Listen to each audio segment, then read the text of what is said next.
Bank Nifty অ্যানালিসিসে আপনাকে স্বাগত জানাই। ব্যাঙ্ক নিফটির আমরা শুক্রবার দিন ফাইনাল ক্লোজিং যেটা পেয়েছি সেটা হচ্ছে 55,115। যদি আমরা বুধবার দিনে ক্যান্ডেলের ক্লোজিং দেখি সেখান থেকে ব্যাঙ্ক নিফটি কী করে প্লাস 28 পয়েন্ট কিন্তু ওপরে গিয়ে ক্লোজিং দেয় ব্যাঙ্ক নিফটি। ঠিক আছে, দেখো ব্যাঙ্ক নিফটির জন্য ইম্পর্টেন্ট সাপোর্ট কী রয়েছে, ব্যাঙ্ক নিফটির জন্য ইম্পর্টেন্ট সাপোর্ট যেটা রয়েছে সেটা ক্লোজিং বেসিসে, যেটা হচ্ছে এই যে জোনটা, আর ইম্পর্টেন্ট সাপোর্ট জোন হিসেবে কাজ করছে যেটা হচ্ছে 54,444। ঠিক আছে, আর ইম্পর্টেন্ট সাপোর্ট জোন হিসেবে কাজ করছে ব্যাঙ্ক নিফটিতে যেটা হচ্ছে 54,444। আর ব্যাঙ্ক নিফটির জন্য রেজিস্ট্যান্স হিসেবে কী কাজ করছে, ব্যাঙ্ক নিফটির জন্য রেজিস্ট্যান্স হিসেবে কাজ করছে যেটা হচ্ছে এই যে হাই লাগিয়েছে, যেটা হচ্ছে 56,088। এই যে হাই, ঠিক আছে, 56,088, আর এদিকে হচ্ছে 54,444।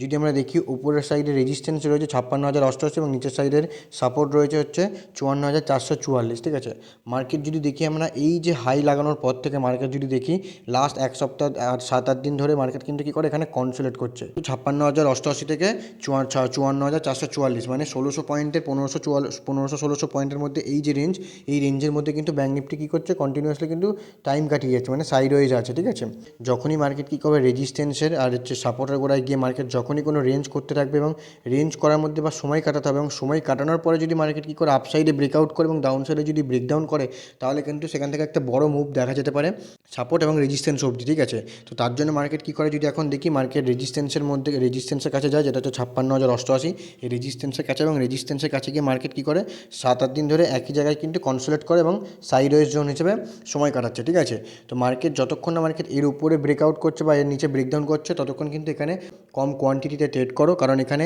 প্রিমিয়াম ডিকে এবং কিন্তু ট্র্যাপ করার সম্ভাবনা থাকবে। কারণ মার্কেট যদি দেখি আমরা 56,000-এ পৌঁছে গেছে ব্যাঙ্ক নিফটিতে, যেহেতু সাইকোলজিক্যাল রেজিস্ট্যান্স। ঠিক আছে, তো মার্কেটকে দেখো মার্কেট কী করে। ঠিক আছে, কারণ মার্কেট যতক্ষণ না মার্কেট এই রেঞ্জ থেকে ব্রেকআউট বা ব্রেকডাউন করছে ততক্ষণ কিন্তু এভাবে মুভমেন্ট নাও দেখা যেতে পারে। ঠিক আছে, ক্লোজিং বেসিসে যদি নিচের সাইডে ব্রেকডাউন করে 54,444-এর নিচে যদি ব্রেকডাউন করে তাহলে নেক্সট যে সাপোর্ট বেরিয়ে আসবে ক্লোজিং বেসিসে সেটা হচ্ছে 54,055।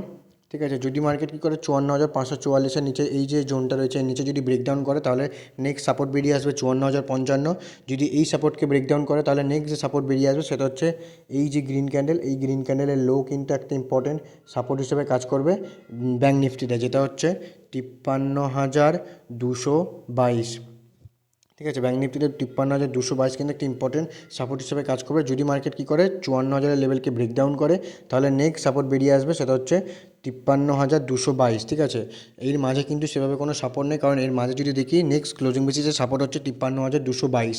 ঠিক আছে, যদি এই সাপোর্টটাকেও ব্রেকডাউন করে 53,222-এর যে সাপোর্টটা সেটাকেও যদি ব্রেকডাউন করে তাহলে নেক্সট যে সাপোর্ট বেরিয়ে আসবে সেটা হচ্ছে এই যে জোনটা, এই যে জোনটা, এই জোনটা কিন্তু একটা ইম্পর্টেন্ট সাপোর্ট জোন হিসেবে কাজ করবে ব্যাঙ্ক নিফটিতে, যেটা হচ্ছে 52,055।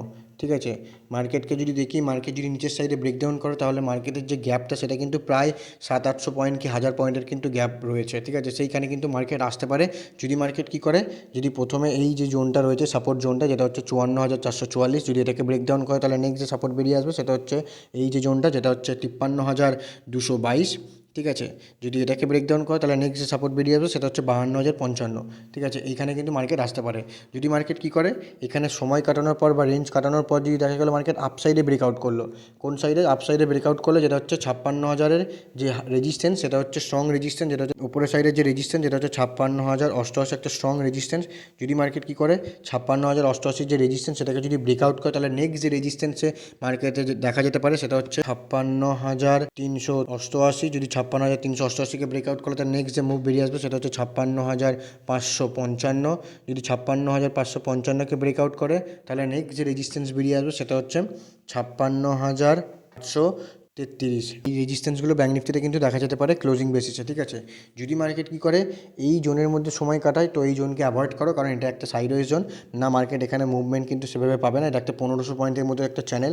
তো মার্কেটে যদি ট্রেড করতে হয় উপরে রেজিস্ট্যান্স থেকে এবং নিচের সাপোর্ট থেকে কিন্তু ট্রেড করতে পারো, কিন্তু সেটা খুব কম কোয়ান্টিটিতে। যদি তোমার সেট আপ অ্যাক্টিভ হয় তবেই তুমি তোমার ট্রেড করতে পারো, আদারওয়াইজ এই জোনটাকে অ্যাভয়েড করো, কারণ এই জোনে যতক্ষণ মার্কেট থাকবে ততক্ষণ কিন্তু সেভাবে মুভমেন্ট নাও দেখা যেতে পারে। তো মার্কেটকে ব্রেকডাউন করতে দাও বা ব্রেকআউট করতে দাও, দেন তারপর যদি সেট আপ অ্যাক্টিভ হয় তবে তুমি তোমার ট্রেড করতে পারো। যদি ভিডিওটি ইনফরমেটিভ লেগে থাকে অবশ্যই কমেন্টে জানাবেন এবং চ্যানেলটিকে সাবস্ক্রাইব করে নেবেন। দেখা হচ্ছে পরের ভিডিওতে, ততক্ষণ ভালো থাকবেন, সুস্থ থাকবেন।